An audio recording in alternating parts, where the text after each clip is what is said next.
ಅಲ್ಲಿ ಈ ಟಿಪ್ಪು ಸುಲ್ತಾನ್ ಅವರ ಖಜಾನ ಇತ್ತು, ಸ್ಫೋಟಕ ಇತ್ತು.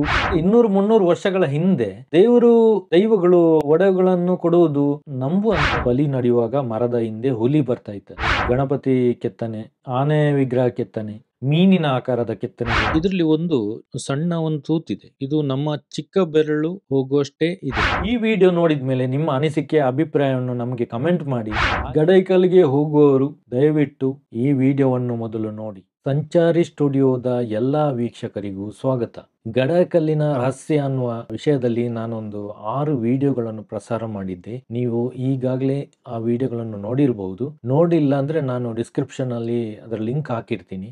ಮೊದಲು ಆ ವಿಡಿಯೋಗಳನ್ನು ನೋಡಿ. ನನ್ನ ಅನುಭವ, ನಾನು ನೋಡಿದಂಥದ್ದು, ಆ ಎಲ್ಲಾ ವಿಡಿಯೋಗಳ ಸಾರಾಂಶವನ್ನು ನಾನೀಗ ಈ ವಿಡಿಯೋದಲ್ಲಿ ಹೇಳ್ತೇನೆ. ಮಂಜೊಟ್ಟಿಯಲ್ಲಿರುವ ಸರ್ಕಾರಿ ಪ್ರೌಢಶಾಲೆ ನಡ, ಇಲ್ಲೇ ನಾನು ಹೈಸ್ಕೂಲು ಕಲ್ತಿರೋದ್ರಿಂದ ಚಿಕ್ಕಂದಿನಿಂದ ನಾವು ಗಡೈಕಲ್ಲು ನೋಡ್ತಾ ಇದ್ವಿ. ಒಂದು ದಿನ ನಮ್ಮ ಮನೆಯಲ್ಲಿ ಫಂಕ್ಷನ್ ಆಗುತ್ತೆ, ಆಗ ಎಲ್ಲ ನಮ್ಮ ಸಂಬಂಧಿಕರು ಬಂದಿದ್ರು. ಹಾಗೆ ನಾವೊಂದು ಗಡೈಕಲ್ಲಿಗೆ ಹೋಗುವ ಅಂತ ನಾವೊಂದು ತೀರ್ಮಾನ ಮಾಡಿ ಗಡೈಕಲ್ಲಿಗೆ ಎಲ್ಲರೂ ಒಂದು 25 ಜನ ನಾವು ಗಡೈಕಲ್ಲಿಗೆ ಹೋದ್ವಿ. ಈಗೆಲ್ಲ ಟಿಕೆಟ್ ಇದೆ, ಆವಾಗೆಲ್ಲ ಟಿಕೆಟ್ ಇರ್ಲಿಲ್ಲ. ಹಾಗೆ ನಾವು ಹೋಗ್ಬೋದಿತ್ತು, ಬರ್ಬೋದಿತ್ತು. ಟೈಮಿಂಗ್ಸ್ ಎಲ್ಲ ಏನಿರ್ಲಿಲ್ಲ. ಎಲ್ಲರೂ ಮೊದಲನೇ ಬಾರಿಗೆ ಹೋಗ್ತಾ ಇರೋದ್ರಿಂದ ನಾವು ಒಂದು ಸ್ವಲ್ಪ ತಿಂಡಿ, ಸ್ವಲ್ಪ ನೀರೆಲ್ಲ ಇಟ್ಕೊಂಡು ಹೋಗಿದ್ವಿ. ಮಧ್ಯ ಮುಟ್ಟುವಾಗ ನೀರೆಲ್ಲ ಖಾಲಿ ಆಯ್ತು.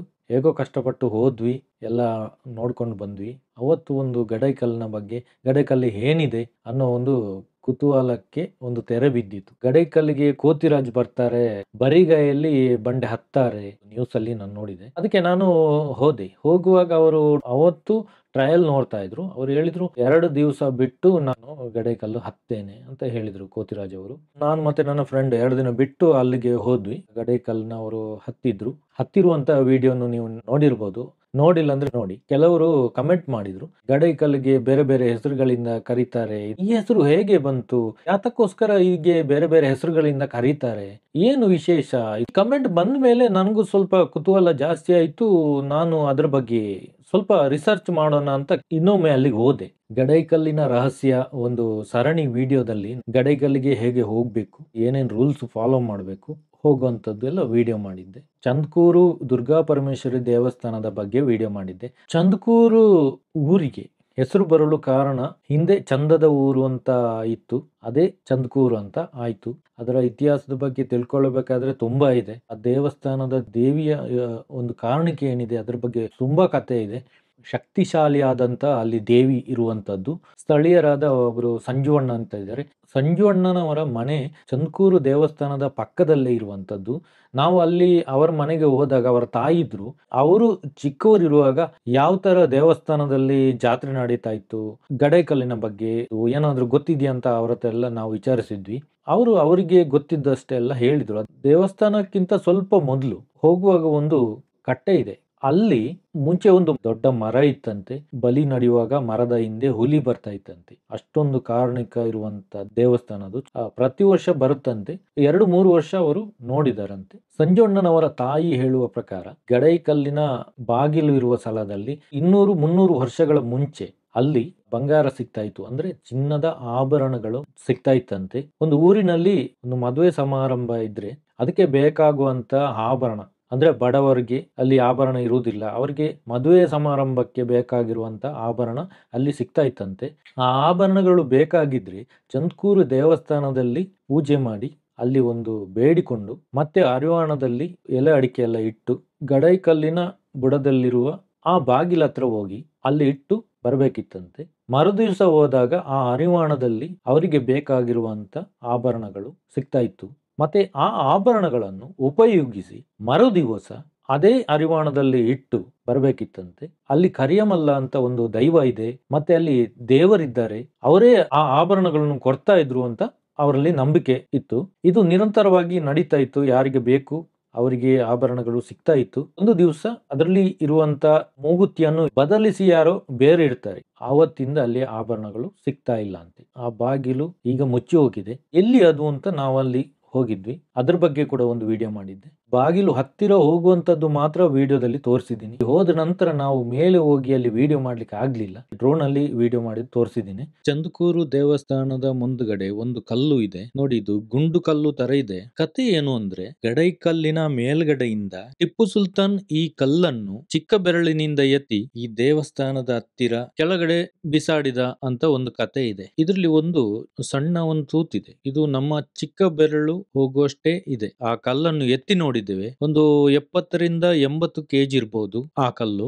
ಈ ಕತೆ ನಿಜಾನ? ನಿಮ್ಮ ಅನಿಸಿಕೆ ಅಭಿಪ್ರಾಯವನ್ನು ನಮಗೆ ಕಮೆಂಟ್ ಮಾಡಿ. ಚಂದ್ಕೂರು ದೇವಸ್ಥಾನದ ಮುಕ್ತೇಸರರಾದ ಧನಂಜಯ ಅಜ್ರಿ ನಡಗುತ್ತು ಅವರು ಏನೆಲ್ಲ ಹೇಳಿದ್ರು ಗಡೈಕಲ್ಲಿನ ಬಗ್ಗೆ ಮತ್ತೆ ಚಂದ್ಕೂರು ದೇವಸ್ಥಾನದ ಬಗ್ಗೆ ಏನೆಲ್ಲ ಹೇಳಿದ್ರು ವಿಡಿಯೋದಲ್ಲಿ ನೀವು ನೋಡಿರಬಹುದು.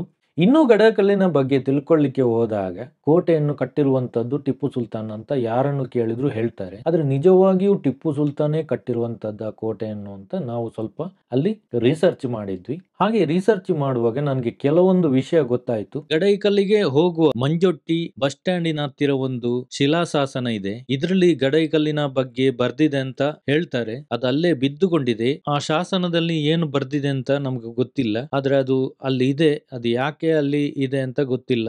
ಗಡೈಕಲ್ಲಿಗೆ ಹೋಗುವುದಕ್ಕಿಂತ ಮುಂಚೆ ಒಂದು ದ್ವಾರ ಸಿಗ್ತದೆ.